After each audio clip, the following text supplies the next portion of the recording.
Inhe Юпитер 240 жесткость. Сравню сейчас толщину губки 2 мм и 1,5 мм.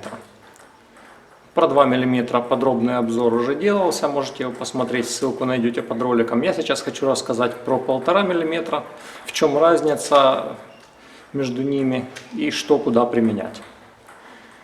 1,5 мм я сначала просто для проверки наклеил на OFF+ основание. И там совершенно для меня ожидаемо это играло совсем не так, как толстая губка. То есть играть в принципе можно, но ни малейшего смысла это не имеет. Есть много недостатков. И единственное достоинство, если это для кого-то достоинство по сравнению с толстой губкой у полторашки на OFF+ основании, это то, что вес на несколько грамм меньше. Но кому-то может это и наоборот недостаток. В плане игровых свойств, если отвлечься от веса, то толстая губка там играет на быстрой основе отлично, все как надо, а тонкая некоторые вещи играет нормально, но многие играют плохо. То есть топс совсем не тот, как у толстой губки. То есть не стоит так делать для нападения, и вообще на быструю основу полторашку ставить не рекомендую. Но затем я поставил эту полторашку на защитную основу. Для примера взял Dr. Neubauer Barricade Dev. Я эту основу давно знаю, я ей много играл в самых разных сочетаниях в разное время. И давно знаю, что на ней жесткие полторашки китайские прекрасно играют. Юпитер 240 таким же образом тут себя и проявил. Очень высокий контроль, практически во всех элементах.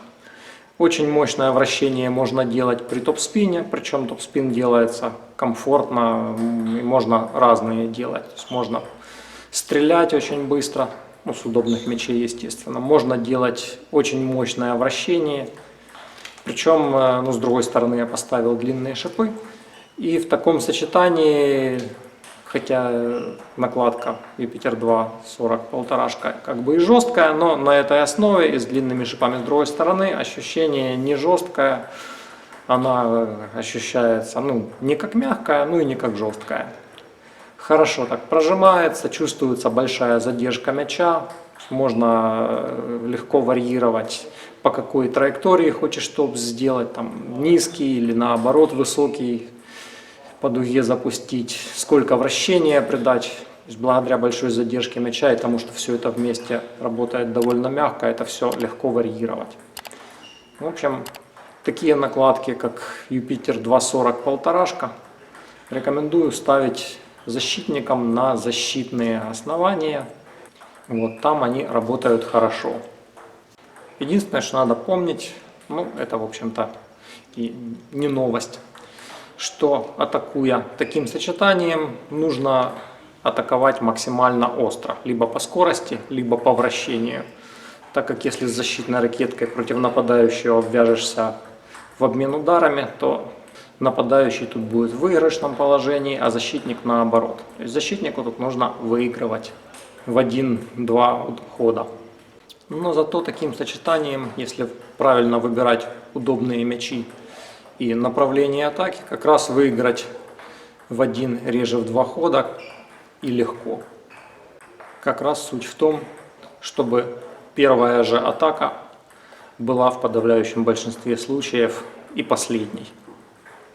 Про защитные свойства, а именно подрезку по топ-спину полторашкой Юпитер 240 на медленном основании нет смысла долго распространяться, с этим все просто прекрасно, все на высшем уровне. Подрезать очень легко, комфортно, все как надо, не о чем больше и мечтать. Напоминаю, что у нас на разные Юпитеры уже выпущено много обзоров, и на вторые, и на третьи. Ссылки на плейлисты смотрите под роликом.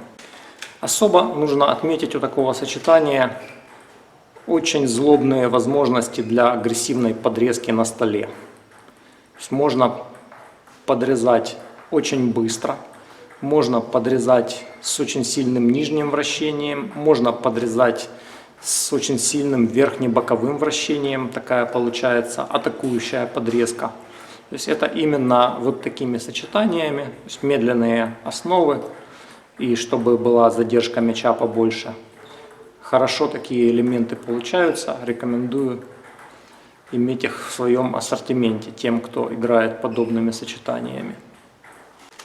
Вращение в такой подвеске можно придавать очень сильное, и главное, что его можно легко по желанию варьировать. То ли дать чистый низ, чистый запил, то ли добавить туда бокового, то ли вообще верхнебоковое. Ну, иногда можно просто пустой мяч кинуть, это уже по ситуации, как тактика выгоднее подскажет.